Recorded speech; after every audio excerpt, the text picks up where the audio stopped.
trong nhâm sạch cô ăn á từ tinh nơi cái này nè còn miền lụa đây nơiក្នុងស្រុកភូមិយើងនៅចិត្តចិត្តផ្ទះយើងអត់ខ្វះហេបងប្អូនតែបើចង់ញ៉ាំសាច់គោអាំងជំនួយនេះគឺពិបាករកទិញមែនតើខ្ញុំចង់ញ៉ាំអត់ដឹងថានៅណាមានលក់អីចឹងថ្ងៃនេះគឺខ្ញុំមកធ្វើខ្លួនឯងហើយគ្រឿងផ្សំរបស់យើងគឺមានខ្លាញ់ជ្រូកមានសាច់គោចម្លក់គ្រឿងបុកជាមួយនឹងសណ្តែកដីម្ទេសឆ្អើរហើយនឹងសណ្តែកគួរហើយស្ករអំបិលប៊ីចេងចឹងណាបងប្អូនតាមពិតទៅសាច់គោអាំងជំនួយនេះគឺដូចតែសាច់គោអាំងចកៈទេបងប្អូនគ្រាន់តែថាសាច់គោអាំងជំនួយនេះគឺយើងត្រូវវាសាច់គោហ្នឹងឲ្យវាជាប្រទះធំដើម្បីយើងយកវាមកមូលជាមួយនឹងនំខ្លាញ់ជ្រូកឬមួយក៏សណ្តែកគួរអញ្ចឹងយើងត្រូវវះសាច់គោនោះឲ្យស្ដើងហើយវែងពេលដែលខ្ញុំវះសាច់គោហើយខ្ញុំក៏មកហាន់ខ្លាញ់ជ្រូកជាដុំតូចៗណាបងប្អូនហើយខ្លាញ់ជ្រូកនេះនៅមុនពេលដែលខ្ញុំយកទៅរុំមួយសាច់គោគឺខ្ញុំយកវាមកស្ងោរជាមួយនឹងអំបិលដើម្បីឲ្យអស់ក្លិនឆ្អាបធុំក្លិនសាច់ជ្រូកហ្នឹងគឺឲ្យអស់សិនបាទខ្ញុំយកវាមករុំណាបងប្អូនពេលដែលខ្ញុំស្ងោរខ្លាញ់ជ្រូកហើយខ្ញុំក៏មកដំសាច់គោដែលយើងបានវះមិញហ្នឹងណាគឺដំវាជាប្រទះហ្នឹងឲ្យវាកាន់តែស្ដើងនៅពេលដែលយើងប្រឡាក់គ្រឿងគឺវាឆាប់ចូលជាតិហើយយើងអាំងឆាប់ឆ្អិនអញ្ចឹងសាច់គោដែលខ្ញុំ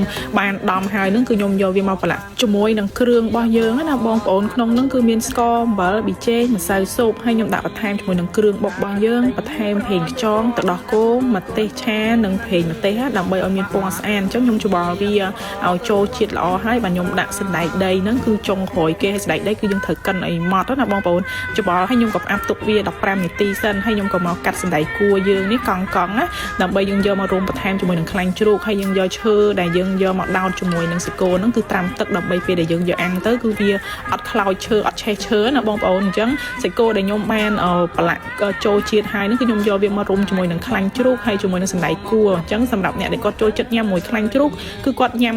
រើសយកចង្កាក់ណាដែលមានខ្លាញ់ជ្រូកទៅអ្នកណាដែលគាត់ចូលចិត្តញ៉ាំជាមួយនឹងសណ្តែកគួរមានបន្លែទេគាត់អាចញ៉ាំជាមួយសណ្តែកគួរបានហើយរសជាតិពីរហ្នឹងគឺម្យ៉ាងម្នាក់ទេបងប្អូនសម្រាប់អ្នកដែលគាត់ចូលចិត្តញ៉ាំបន្លែទៅគាត់ញ៉ាំជាមួយសណ្តែកគួរគឺវាឆ្ងាញ់ណាបងប្អូនហើយអ្នកដែលគាត់ចូលចិត្តញ៉ាំប្រភេទមានខ្លាញ់ដុំតូចៗអីចឹងទៅដាក់ជាមួយនឹងដុំខ្លាញ់ជ្រូកយើងនៅខាងក្នុងនេះអូយជាតិណាបងប្អូនអញ្ចឹងខ្ញុំប្រឡាក់ហើយហ្នឹងក៏មកចាប់ដើមធ្វើជ្រក់ម្ដងបងប្អូនហើយជ្រក់នេះគឺខ្ញុំយកល្ហុងពងមាន់ណាមកឈូសវាហើយខ្ញុំដាក់តែ2មុខឯងបងប្អូនជាមួយនឹងការ៉ុតអញ្ចឹងនៅពេលដែលខ្ញុំឈូសល្ហុងការ៉ុតហើយខ្ញុំច្របាច់ជាមួយនឹងទឹកអំបិលបងប្អូនអំបិលរបស់យើងហ្នឹងច្របាច់ឲ្យវាទ្រោបហើយយើងយកវាទៅលាងឲ្យអស់ជាតិអំបិលនិងអស់ជាតិជ័រល្ហុងហើយទើបយើងយកមកប្រឡាក់គ្រឿងខ្ញុំដាក់បន្ថែមជាមួយនឹងខ្ទឹមក្រហមហើយជាមួយនឹងស្ករទឹកត្រីជាមួយនឹងក្រូចឆ្មាតែ3មុខហ្នឹងទេយករសជាតិប្រៃផ្អែមជូរដោយសារជ្រក់ល្ហុងនេះគឺយើងធ្វើភ្លាមយើងញ៉ាំភ្លាមយើងដាក់ខ្លះទេតែមួយផ្លែតមួយសន្ទុះប្រហែលជាកន្លះម៉ោងគឺយើងអាចយកមកញ៉ាំជាមួយនឹងសាច់គោអាំងបានទេរសជាតិប្រៃផ្អែមជូរដិតអីហ្នឹងគឺយើងប្រឡាក់ភ្លាមអញ្ចឹងគឺអត់ចាំបាច់ផ្អាប់ទុកយូរទេបងប្អូនអានេះល្ហុងជ្រក់ដែលខ្ញុំធ្វើញ៉ាំភ្លាមហើយឥឡូវនេះគឺមកចាប់ដើមអាំងសាច់គោរបស់យើងហើយបងប្អូនអូយធ្វើបានច្រើនដែរណាបងប្អូនសាច់គោនេះជិត2គីឡូយើងធ្វើបានឡើងមួយចានធំហើយខ្ញុំអាំងនេះគឺប្រហែលជាម៉ោង